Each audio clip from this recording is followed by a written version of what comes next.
अस्सलामु अलैकुम वरहमतुल्लाहि वबरकातुह। नाज़रीन किराम, दवाई वग़ैरह खाने से पहले बिस्मिल्लाहिर्रहमानिर्रहीम पढ़ना कैसा है? दवाई खाने से पहले कौन सी दुआ पढ़नी चाहिए और दवाई खाने से पहले बिस्मिल्लाह पढ़ने से क्या होता है, ये सारी बातें आज के इस वीडियो में आपको मैं बताने जा रहा हूँ। आपके लिए ये वीडियो बहुत ही ख़ास और स्पेशल होने जा रहा है। बहुत सारे लोग अनजाने में गलत कदम उठा लिया करते हैं, जो समझते हैं कि ये मेरे लिए फ़ायदा है बल्कि नुकसान का भी सामना करना पड़ सकता है। और बहुत सारे लोग अनजाने में सही चीज़ को भी गलत समझकर बैठ जाते हैं। तो आज के इस वीडियो में आपको मैं बेहतरीन बातें और अच्छे अंदाज में समझाने की कोशिश करूँगा।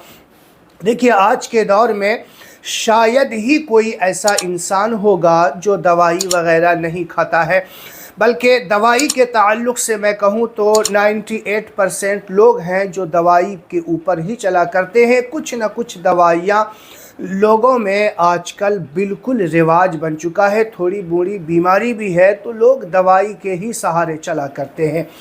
तो बहरहाल आइए हम जानते हैं कि दवाई जो खाया जाता है, दवाई खाने से पहले अगर बिस्मिल्लाह पढ़ लिया जाए तो क्या होता है। कई लोगों का कहना है, बहुत सारे लोगों से ये सुनने में आता है कि दवाई खाने से पहले बिस्मिल्लाह नहीं पढ़ना, क्योंकि बिस्मिल्लाह का मतलब अल्लाह के नाम से शुरू है और जो बिस्मिल्लाह जिस चीज़ पे पढ़ी जाती है उस चीज़ में बरकत हो जाती है।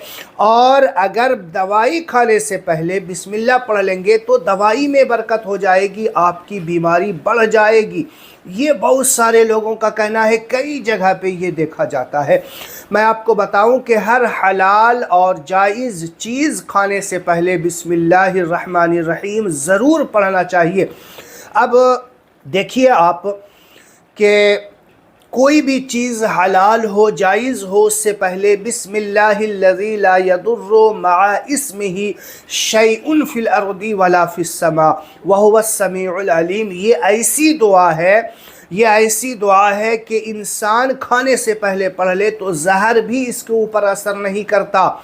अब देखिए, हज़रत खालिद बिन वलीद जंग के मौका पर जब यहूदी या ईसाई जिससे जंग हो रही थी, उसके पादरी आए और कहा कि अगर आपका दीन सच्चा है तो ये जहर खा करके हमें दिखा दीजिए। तो हज़रत खालिद बिन वलीद ने यही दुआ यानी बिस्मिल्लाहिल्लज़ी ला यदुर्रु मआ इस्मिही शैउन फिल अर्दी वला फिस समा व हुवस समीउल अलीम पढ़ करके जहर पी लिया, लेकिन जहर ने उस पर असर नहीं किया। इतनी तासीर वाली दुआ है ये। तो हर खाने से पहले आप कोई भी चीज़ जो जायज़ और हलाल हो उससे पहले ये दुआ पढ़ सकते हैं।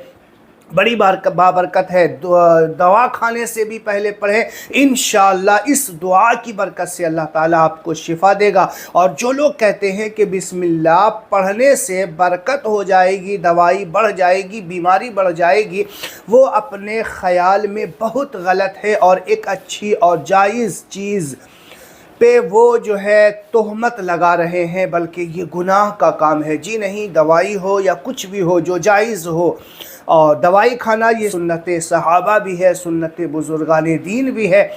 हमें कोई भी बीमारी हो, जहाँ दुआ के लिए कहा गया है वहीं दवा का भी इंतज़ाम के लिए कहा गया है। तो दवा खाने से पहले आप बिस्मिल्लाह पढ़ लें, इससे इंशाअल्लाह बिस्मिल्लाहिर्रहमानिर्रहीम की बरकत से आप की बीमारी भी शिफा याब हो सकती है। देखिए, दवाई में जो है शिफा नहीं होती, शिफा अल्लाह के यहाँ हुआ करती है।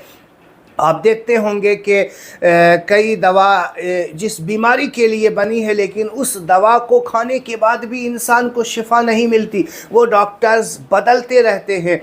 लेकिन दवाई खाने से पहले बिस्मिल्लाह पढ़ लिया जाए। और बुजुर्गान दीन ने ये भी कहा, हुवा शाफ़ी हुवल काफ़ी, ये भी पढ़ लिया करो, हुवा शाफ़ी यानी अल्लाह काफ़ी, अल्लाह माफ़ी, अल्लाह शाफ़ी, ये भी कह सकते हैं आप।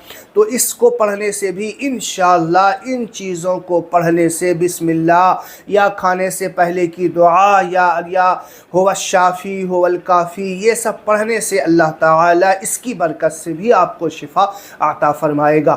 تو امید ہے جو کنفیوژن جو آپ کے ذہن میں کشمکش کے شکار ہو رہے تھے آپ، تو وہ آپ کا کلیئر ہو گیا ہوگا۔ دوائی ہو یا جو بھی جائز اور حلال چیز کھا رہے ہیں تو اس سے پہلے بسم اللہ اور دعا جو ہے کھانے سے پہلے کی ضرور پڑھا کریں۔ یہ دعا بہت ہی بابرکت ہے، بہت ہی اثر انداز ہے۔ اس طریقے سے جو غلط میسیج لوگوں میں جایا کرتا ہے، یہ کہاوت بوڑھے پرانوں کی طرف سے اور شیطان کی طرف سے لوگوں کو ورغلانے کا کام کیا جاتا ہے، لوگوں کو دین سے دور کرنے کا کام کیا جاتا ہے۔ شیطان اور شیطان نما انسان جو ہوتے ہیں وہی لوگ ان چیزوں کی طرف دھیان دیا کرتے ہیں، لوگوں کو سنت سے ہٹا کر کے گمراہی کی طرف لے کر جاتے ہیں، ڈھکیلتے ہیں گمراہی کی طرف، اور خود بھی گنہگار ہوتے ہیں، دوسروں کو بھی گنہگار کیا کرتے ہیں۔ تو اس طریقے کی جو بھی باتیں آپ کے ذہن میں آئے یا آپ کے ذہن میں کوئی ڈالنا چاہے، تو آپ سب سے پہلے اپنے محلے کے امام صاحب ہیں یا آپ کے قریب جو بھی علماء کرام ہیں ان سے آپ رابطہ کریں، ان سے پوچھیں اس طریقے کی باتیں، اور وہ اگر جو باتیں بتائے اس پر عمل کیا کریں۔ جو اچھے عالم دین ہیں ان سے پوچھا کریں، تب جا کر کے آپ کسی چیز پہ یقین کریں۔ اس طریقے سے اندھ وشواس کے چکر میں آ کر کے گمراہی کی طرف نہ چل دیا کریں۔ ہر کوئی ایرا غیرہ جو ہے آپ کو بتا دیتا ہے، بوڑھے پرانے کی طرف چل دیتے ہیں جو شیطان نما فعل کیا کرتے ہیں، تو اس طریقے سے بچا کریں۔ امید ہے جو باتیں میں نے آپ کو بتائی ہے وہ اچھے طریقے سے آپ کو سمجھ میں آ گیا ہوگا۔ میں آپ سے ایک سوال پوچھوں گا کہ اس سے پہلے دوائی کھانے سے پہلے بسم اللہ کے تعلق سے آپ نے کیا سن رکھا تھا؟ کمنٹ باکس میں ہمیں ضرور بتائیے گا۔ آپ کے کمنٹ کا مجھے رہے گا انتظار۔ اپنے بھائی محمد وسیم کو دیجیے اجازت۔ السلام علیکم ورحمۃ اللہ وبرکاتہ۔